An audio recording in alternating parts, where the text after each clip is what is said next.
यहाँहरु सबैलाई फेरि पनि आजको नयाँ भिडियोमा स्वागत छ। अनि तपाईहरुलाई म यो भिडियोमा स्वागत गर्दै फेरि पनि आज तपाईहरुको समक्षमा मैले फेसबुक सम्बन्धितै भिडियो लिएर आएको छु।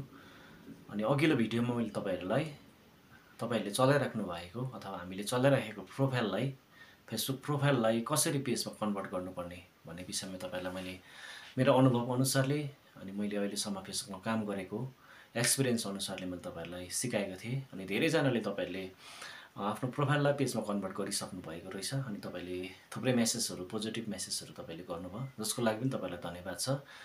र आज म तपाईहरुलाई तपाईले तयार गर्नुभएको त्यो पेजलाई कसरी अगाडि बढाउनु पर्ने अनि त्यसमा कस्तो पाराले भिडियो अपलोड गर्नुपर्ने अनि कस्तो पाराले रिल अपलोड गर्नुपर्ने अनि फोटो कसरी अपलोड गर्नुपर्ने भन्ने विषयमा म सिकाउन गइरहेको छु। विशेष गरेर फोटो अपलोड गर्दाखेरि त्यस्तो साह्रो हामीले ध्यान दिनुपर्ने कुरो चाहिँ केही पनि छैन। खाली यति हो, हामीले ओरिजिनल हाम्रो फोटो हुनु पर्यो, आफ्नै क्यामेराले आफ्नै हातले सुट गरेको फोटो हुनु पर्यो। अनि रिललाई अपलोड गर्दाखेरि पनि त्यस्तो साह्रो सावधानी हामीले अपनाउनु पर्दैन। हामीले टाइटलहरु अनि ह्याशट्यागहरु चाहिँ एकदमै सठिकसँगले लगाउनु पर्छ। त्यसको कारण भाइरल हुने चान्सेस हुन्छ। अनि ब्याकग्राउन्ड म्युजिकमा त्यस्तो साह्रो रिलमा कपिराइट आउँदैन, आइहाल्यो भने कसैमा आउँछ। अनि त्यसमा अलिकति सावधानी अपनायौं भनेदेखिलाई त्यसमा त्यस्तो साह्रो हामीलाई समस्या हुँदैन। अनि समस्या हुने भनेको लङ भिडियोमा हो, किनभने लङ भिडियोलाई हामीले जब पोस्ट गर्दाखेरि एउटा आउने समस्या भनेको चाहिँ हाम्रो पेजमा जब हामीले 7-8 मिनेटको भिडियोलाई अपलोड गर्छौं सिधै हामीलाई फेसबुक एपबाट नै त्यो पोस्ट गर्ने अप्सन दिन्छ। तर जब हाम्रो समक्षमा हामीले सुट गरेको भिडियो 10 मिनेट 12 मिनेट 15 मिनेटको हुन जान्छ, त्यतिबेला चाहिँ फेसबुक एपबाट चाहिँ हामीले त्यो भिडियोलाई अपलोड गर्न सक्दैनौं। यस्तो अवस्थामा चाहिँ के गर्ने, यो कुरा मैले तपाईहरुलाई सिकाउन गइरहेको छु।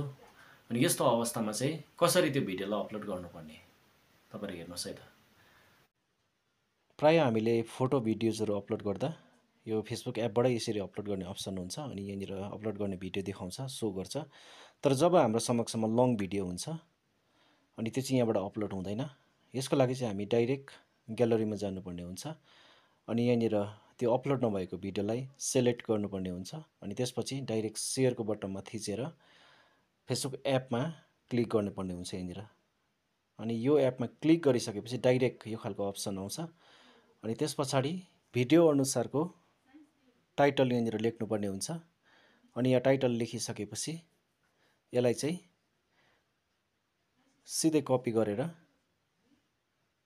मुनतिर रहेको डिस्क्रिप्सनमा यही कुरोलाई चाहिँ यहाँनिर पेस्ट गर्नुपर्ने हुन्छ।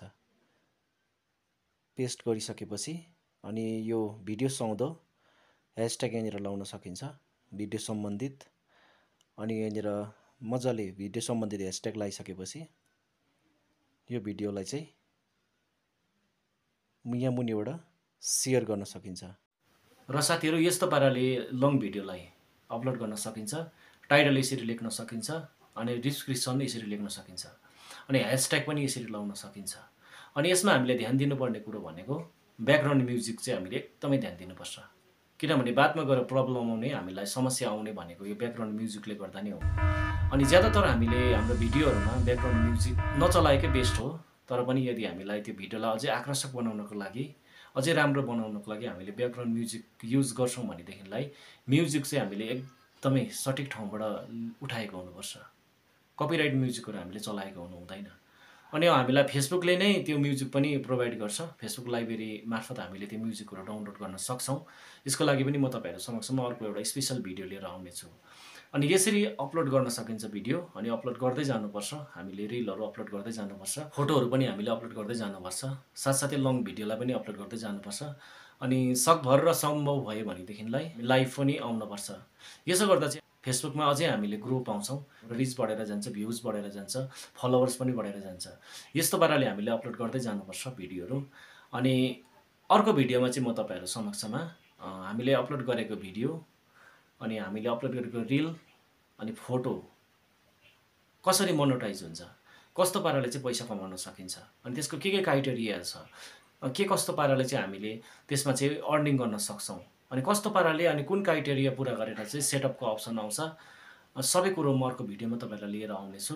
अनि तपाईहरुलाई म स्टेप बाइ स्टेप मैले जानेको कुरोहरु अनि मैले अनुभव गरेको कुरोहरु अनि मैले सिकेको कुरोहरु अनि अहिलेसम्म मैले फेसबुकमा काम गरेको अनुभवहरूबाट नै मैले तपाईँलाई भनिरहेको छु। अनि आई होप तपाईँहरूलाई यो भिडियोले पनि सहायता गर्नेछ, सहायता पुग्नेछ। आउने भिडियोमा चाहिँ म तपाईँलाई फेसबुक मोनेटाइज सम्बन्धित भिडियो लिएर आउनेछु। अहिलेको लागि सबैलाई म धन्यवाद दिन चाहन्छु।